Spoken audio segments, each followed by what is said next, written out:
Bu uyni ko'rmabsiz, bu dunyoga kelmabsiz. 1.8 sotuv yer maydoniga shunaqangi zo'r proyekt qilishibdi, ko'rib bitta baho bermasanglar bo'lmaydi. Mana hozir hovlisidan boshlab ko'rsataman. Bu tarafda bitta darvozaxonasi, tepa qismi naves qilingan. Kirib kelganimizda hol, chap tarafda esa oshxonasi joylashgan. Oshxona isitish tizimi tubli pol va radiatorlar orqali. Bu tarafda umumiy sanuzli joylashgan. Kirib kelganimizda ro'parada esa mehmonxonasi.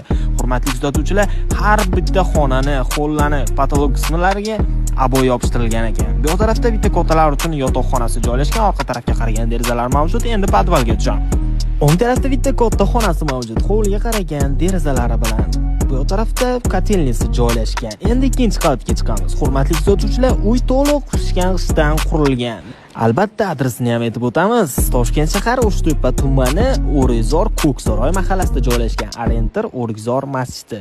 Bitta kattalar yotoqxonasi bo'ldi. Bu tarafdan balkonga chiqiladi. Balkondan hovlisini ko'rinishi. Ro'parada umumiy sanuzli joylashgan o'zini. Chiqib kelganimizda ro'parada esa ikkinchi qavat uchun umumiy sanuzli joylashgan. Keyingi xonamiz yana bitta mehmonxona yoki bitta kattalar yotoqxonasi qo'ysangiz ham bo'ladi. Bu tarafda bolalar yotoqxonasi.